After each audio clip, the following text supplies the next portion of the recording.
బరువెక్కిన గుండెతోని బయలెల్లే కేసీఆర్ గదిగో బయలెల్లినాడుగా మన కేసీఆర్ సారు పేదోళ్ళ తోడుగా గదిగో బయలెల్లినాడుగా మన కేసీఆర్ సారు పేదోళ్ళ తోడుగా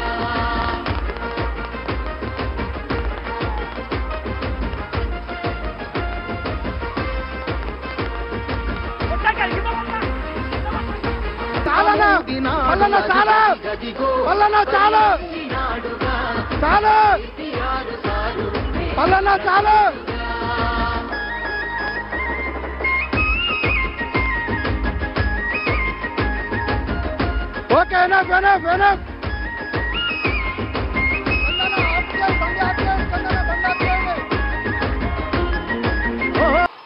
గౌరవనీయులు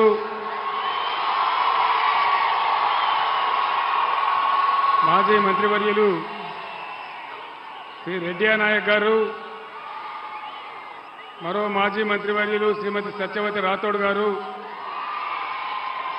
జనగామ ఎమ్మెల్యే పల్లా రాజేశ్వరరెడ్డి గారు, మరో పార్లమెంట్ సభ్యులు గౌరవనీయులు రవిచంద్ర గారు, మహబూబాబాద్ బీఆర్ఎస్ పార్లమెంట్ అభ్యర్థి శ్రీమతి మాలోతు కవిత గారు, మాజీ శాసనసభ్యులు, స్థానిక సంస్థల ప్రజాప్రతినిధులు, ఇంత ఆవేశపూరితంగా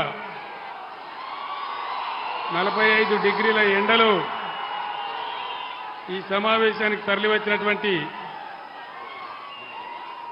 అన్నాదమ్ములకు, అక్కా చెల్లెలకు అందరికీ నమస్కారాలు. పార్లమెంట్ ఎన్నికలు జరుగుతున్న ఈ తరుణంలో మీ అందరూ కూడా ఇంత ఆవేశపూరితంగా ఇక్కడికి కదిలి రావడం చాలా సంతోషంగా ఉంది. అయితే ఈరోజు ఎక్కువ టైం లేదు నాకు. ఎలక్షన్ కమిషన్ నా మీద నిషేధం పెట్టింది. మీరు ఒక 5 నిమిషాలు కామ్గా ఉంటే మనం సభ ముగించుకోవచ్చు. మహబూబాబాద్ జిల్లా ఎంతో ప్రేమతో ఇది గిరిజన ప్రాంతమని, ఈ ప్రాంతంలో అభివృద్ధి రావాలని మనమందరం కూడా ఆలోచన చేసి రాష్ట్రంలో ఈ మారుమూల ప్రాంతంలో మనం మహబూబాబాద్ జిల్లా ఏర్పాటు చేసుకున్నాం. ఈరోజు ఈ రాష్ట్ర ప్రభుత్వం స్పష్టంగా చెప్తా ఉంది, మహబూబాబాద్ జిల్లాను రద్దు చేస్తామని చెప్తా ఉన్నది. నేను ఒక మాట మిమ్మల్ని అడుగుతా, మహబూబాబాద్ జిల్లా ఉండన్నా పోవన్నా? వినబడతలేదు. మహబూబాబాద్ జిల్లా ఉండన్నా? మహబూబాబాద్ జిల్లా ఉండానంటే, ఈ ముఖ్యమంత్రి మెడలు వంచానంటే,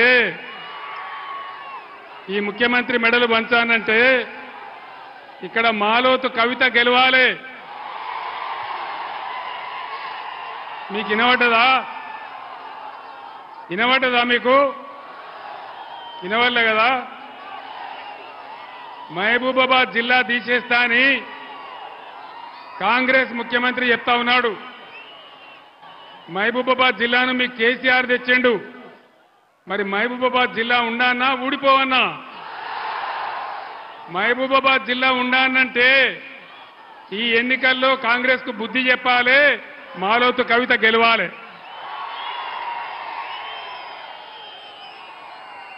ఈ ఏరియాలో తాగునీళ్ళు వచ్చేటివి కావు. కాంగ్రెస్ 50 ఏళ్ల పాలనలో ఎస్ఆర్ఎస్పీ స్టేజ్ 2 అని చెప్తే ఎన్నడూ కూడా నీళ్లు రాలే. వెన్నవరం కెనాల్ వచ్చే వరకు నీళ్లు రాలే. కాళేశ్వరం కట్టిన తర్వాత నేను చాలా కష్టపడి ఇక్కడ నాయకుల ఆధ్వర్యంలో వెన్నవరం కాలువ తవ్విన తర్వాతనే మనకు నీళ్లు వచ్చినాయి. ఆ విషయం మీకు తెలుసు. మీ అందరు నేను కోరేది ఒకటే, ఈ సంవత్సరం నీళ్లు రాలే, ఏ కారణం చేత రాలే, ఎందువల్ల రాలే మీరు ఆలోచన చేయాలి. కాంగ్రెస్ అరిచేతిలో వైకుంఠం చూపించి అడ్డగోలు హామీలు ఇచ్చి రాష్ట్ర వ్యాప్తంగా రైతుల ఉసురు పోసుకుంటా ఉన్నది. రైతు బంధు ఇయ్యలే. రైతు బంధు వచ్చిందా? రైతు బంధు వచ్చిందా? రైతు బంధు వచ్చిందా? రాలేదా? ఎవరికైనా 2,500 రూపాయలు వచ్చినాయా? వచ్చినాయా? తులం బంగారం వచ్చిందా?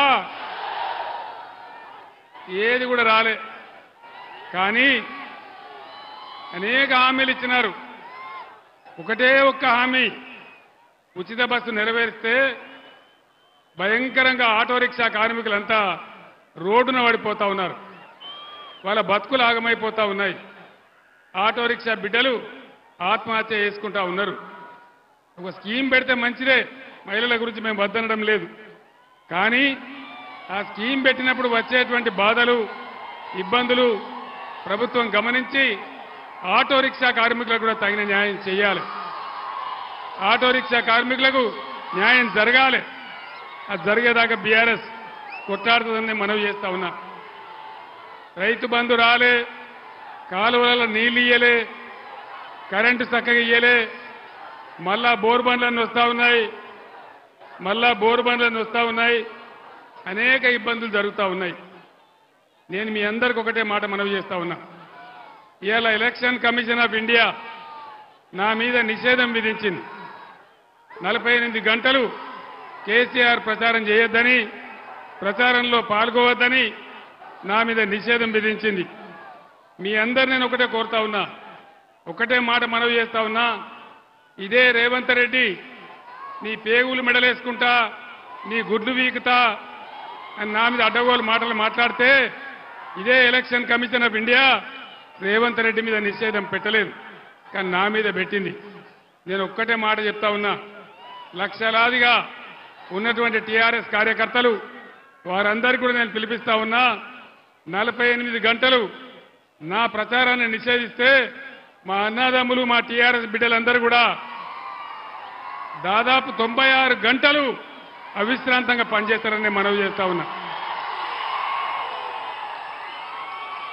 ఇవాళ ఈ కాంగ్రెస్ దుష్ట పరిపాలనకు అనేక మంది రైతులు ఆత్మహత్యలు చేసుకున్నారు. ఇవాళనే ఒక రైతు కరీంనగర్ జిల్లా చొప్పదండి నియోజకవర్గంలో వడ్లు కొనకపోతే, ఆయన 15 రోజులైతే వడ్లు తెచ్చి వడ్లు కొనకపోతే తట్టుకోలేక ఆ వడ్లను ఆరబెడుతూ అక్కడనే కుప్పగూలి చచ్చిపోయినాడు. ఆయన గుండె ఆగిపోయి చచ్చిపోయినాడు. మీ అందరినీ కూడా నేను కోరేది ఒకటే, ఈరోజు కాంగ్రెస్ అరచేతుల వైకుంఠం చూపించి 6 గ్యారంటీల పేరిట తెలంగాణ 50 మంది ప్రజలను దగా చేసి మోసం చేసింది. మళ్ళీ ఈ ఎన్నికల్లో వాళ్ళే గనక గెలిస్తే ఇంకా అమలు చేయకుండా ఏం కాదు, వాగ్దానాలు లేవు, ఏవి లేవని అన్ని కింద బండబెడతారు. కాబట్టి దయచేసి నేను మీతో కోరేది, ఈ ఎన్నికల్లో మీరు కాంగ్రెస్ పార్టీకి బుద్ధి చెప్పాలి. మీ తరఫున ఉన్నటువంటి బీఆర్ఎస్ని గెలిపించాలని కోరుతా ఉన్నా. నరేంద్ర మోడీ, భారతీయ జనతా పార్టీ ఏదైనా ఒక పని జరిగిందా ఈ దేశంలో? 15 లక్షల రూపాయలు వచ్చినాయా ఎవరికన్నా? మోడీ 15 లక్షలు ఇస్తానడు, వచ్చినాయా? వచ్చినాయా? మరి ఏమొచ్చినట్టు మోడీ కాలంలో? బేటీ పడావో, బేటీ బచావో, అమృత్ కాల్, మనుకాల్, మశానం కాల్ అన్ని నినాదాలే తప్ప ఏ ఒక్క కూడా పని జరగలే. అందుకే నేను మిమ్మల్ని కోరుతా ఉన్నా, ఇవాళ నరేంద్ర మోడీ మన గోదావరి నదిని ఎత్తుకొని పోతా అంటా ఉన్నాడు. ముఖ్యమంత్రి ఏమో నోరు ముడేసుకొని కూర్చున్నాడు. ఇదివరకే కృష్ణా నదిని కేఆర్ఎంబీకి అప్పచెప్పినారు. అదేవిధంగా ఇవాళ అన్నీ కూడా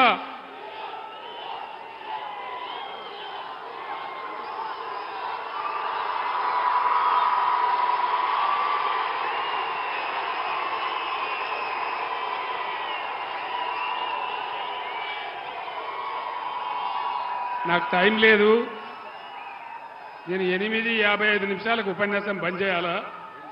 ఈసీ నా మీద నిషేధం పెట్టింది. మీరు ఒక 10 నిమిషాలు దయచేసి నినాదం ఆపాల. ఇవాళ నరేంద్ర మోడీ మన గోదావరిని ఎత్తుకపోతా అంటున్నాడు. ముఖ్యమంత్రి ఏమో నోరు కూడా తెరుస్తలేడు. ఇదివరకే కృష్ణానదిని ఉంచబోయి కేఆర్ఎంపీకి అప్పచెప్పినారు. ఇవాళ కనీసం ఖమ్మం పట్టణంలో మురికి నీళ్ళు వస్తూ ఉన్నాయి. మన మహిబాద్ నియోజకవర్గంలో కూడా డోర్నకల్ కానీ మహిబాద్ కానీ నర్సంపేట కానీ భయంకరంగా మంచినీళ్ళ సమస్య వస్తూ ఉన్నది. 8 ఏళ్ళు మంచిగా నడిచినటువంటి కరెంట్ ఎక్కడ పోయింది, భగీరథ ఎక్కడ పోయింది, దయచేసి మీరు ఆలోచించాలని కోరుతా ఉన్నా.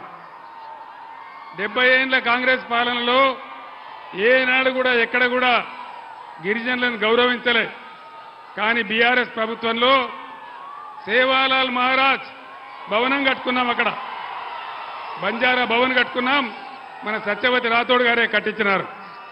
అదేవిధంగా గిరిజనులకు 10% రిజర్వేషన్ పెట్టుకున్నాం, ఏ ప్రభుత్వం కూడా చేయలే. గిరిజన తండాలన్నీ గ్రామ పంచాయతీలు చేసుకున్నాం, ఏ ప్రభుత్వం కూడా చేయలే.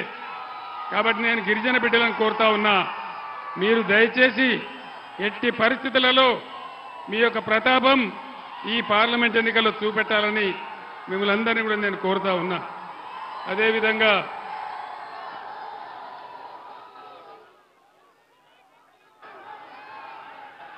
రైతులకు కేసీఆర్ 10,000 ఇస్తుండు, మేము 15,000 ఇస్తామని చెప్పినారు. వచ్చినాయా 15,000? 15,000 వచ్చినాయా? 15,000 రాలే, పాత 10,000 కూడా రాలే. రైతు కూలీలకు నెలకు 1,200 రూపాయలు ఇస్తామని చెప్పినారు. ఏ రైతు కూలికన్నా వచ్చిందా? ఏ రైతు కూలికి రాలే. ఒక్క ఉచిత బస్సు తప్ప 6 గ్యారంటీలు మొత్తం ఆగం చేసినారు, అందరిని ఆగం పట్టే ప్రయత్నం చేసినారు.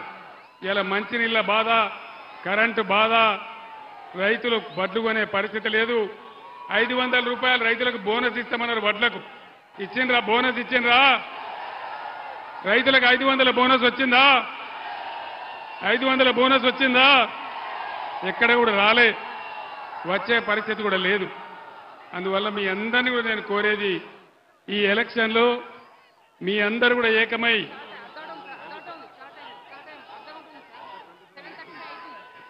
మీ అందరినీ కూడా నేను కోరేది, యువకులు, లంబాడా యువకులు, మేధావులు, గిరిజనులు అందరూ కూడా మీరు ఆలోచనతో పనిచేయాలి. ఆలోచనతో పనిచేస్తేనే మనం ముందు పోగలుగుతాం, విజయం సాధించగలుగుతాం. అందువల్ల ఒక పిచ్చి ఆవేశంలో కాకుండా బ్రహ్మాండంగా మీరందరూ విచక్షణతో ఆలోచించి, బీఆర్ఎస్ ఉన్నప్పుడు ఎట్లా ఉండే, ఇలా కాంగ్రెస్ వచ్చినాక ఈ 5 నెలల్లో ఎట్లా అయిపోయింది, దీనికి కారణమేంది, మీరందరూ కూడా ఆలోచించాలని మిమ్మల్ని అందరినీ కూడా నేను కోరుతా ఉన్నా. ఈరోజు ఇంత వయసు వచ్చిన తెలంగాణ ప్రజలను కాపాడాలని, తెలంగాణను ఎట్టి పరిస్థితులలో ఆగం కానియద్దని నేను పోరాటం చేస్తా ఉన్నా. నా ప్రాణం ఉన్నంత వరకు తెలంగాణకు అన్యాయం జరగనివ్వను, ఎట్టి పరిస్థితుల్లో జరగనివ్వనని చెప్పి నేను మీకు హామీ ఇస్తా ఉన్నా. ఎన్నికల కమిషన్ నిషేధం ఉండడం వల్ల నేను ఎక్కువ మాట్లాడలేకపోతా ఉన్నా.